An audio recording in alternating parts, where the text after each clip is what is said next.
mind, it is not your mind who reaches out to God.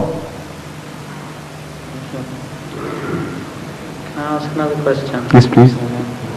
Now, that is the second part of the same question, or? It's another question. Fine, it's another question. Another question.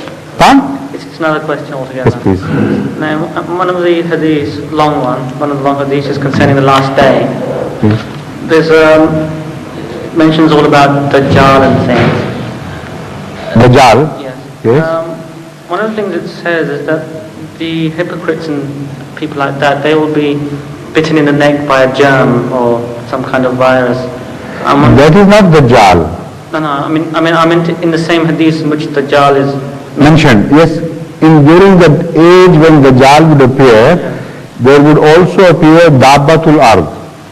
That is what is said in that tradition you are referring to.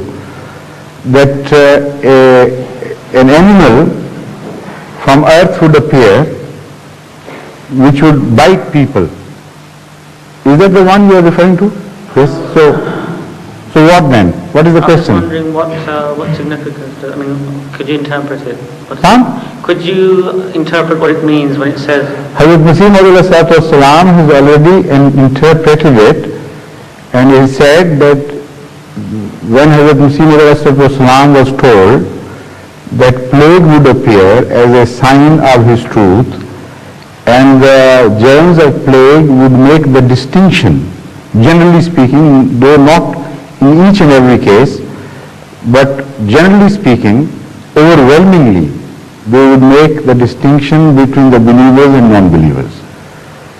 So much so that in one village where there would be Ahmadis and non-Ahmadis living together, people would be surprised to find that all around Ahmadis' houses, people are dying of plague, and the plague is not permitted to enter the Ahmadi houses living next door.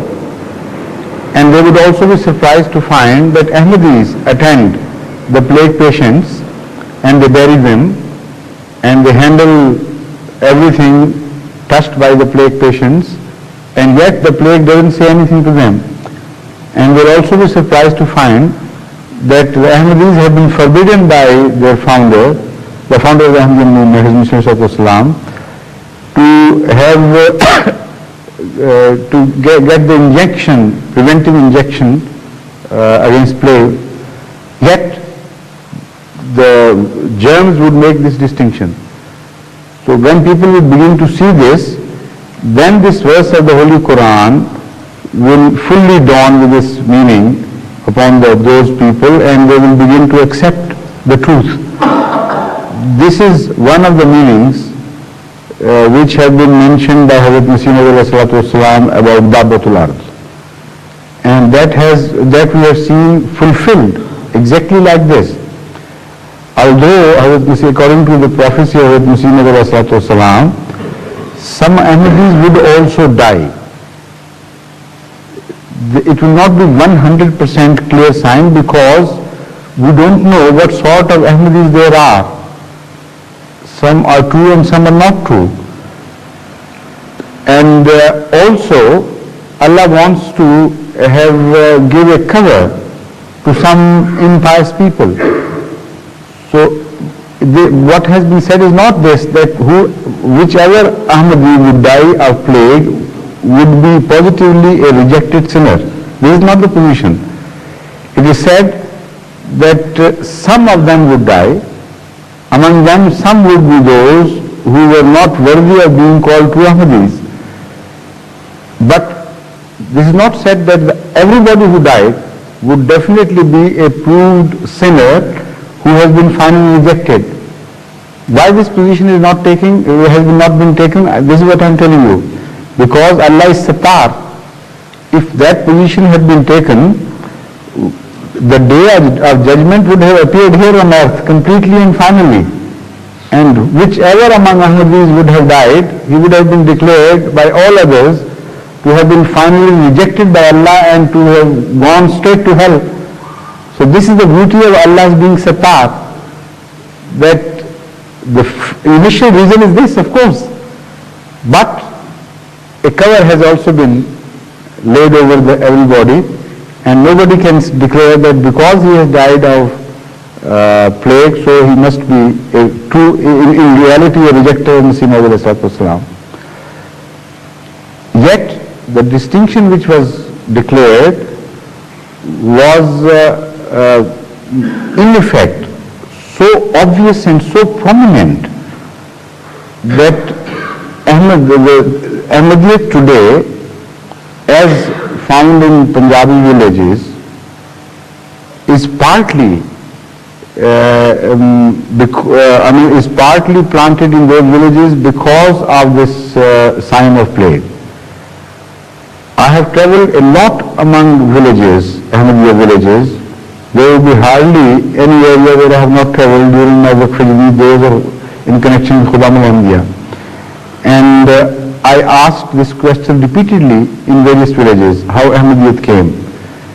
And a very significant number among them told me that it was because of the plague, particularly in the districts of Jhelum and Gujarat and the areas around, and Gujranwala as well. The plague played a very important and significant role in the spread of Ahmadiyyat. And I saw such people who were alive at the time of plague as children and who could narrate things themselves which as witnesses are present at the time. And they told me, some of them for instance, that in our case, in our village, there was one Ahmadiyya house, Hadhrat Mirza Tahir Ahmed's companion, who was rejected and who was booed by the rest of the village and persecuted as well. When the plague came, everybody started dying around, so much so that there were no people to bury them.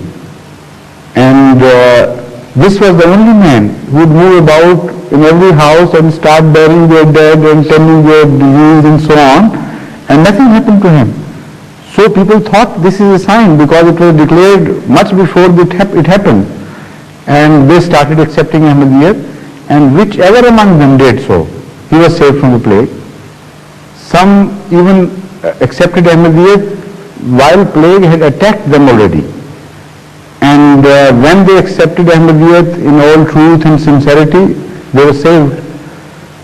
These incidents have also been recorded in Ahmadiyya history, and some books written by those companions of the Masih Maud alayhi salatu wasalam who witnessed so many incidents like this.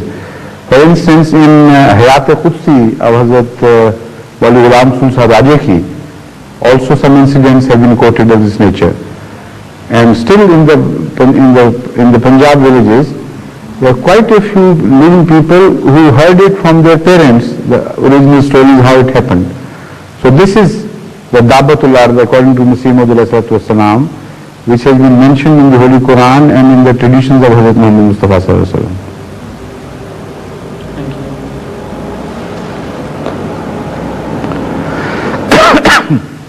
Yes, please. Assalamualaikum.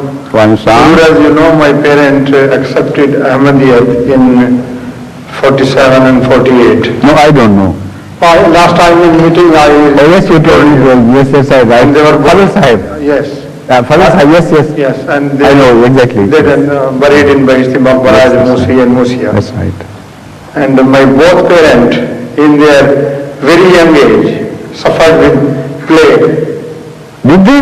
While they did not know anything about Ahmadiyyat, or they have never heard Ahmadiyyat, time until 1946 when I became Ahmadi. Right. I used to tell to my mother always and my father that you were saved because you were the knowledge of the God, you were going to be Ahmadi. Exactly. So not only that, but they were both suffered, and my mother especially suffered double. She had the guilting in her thigh and also in the armpit.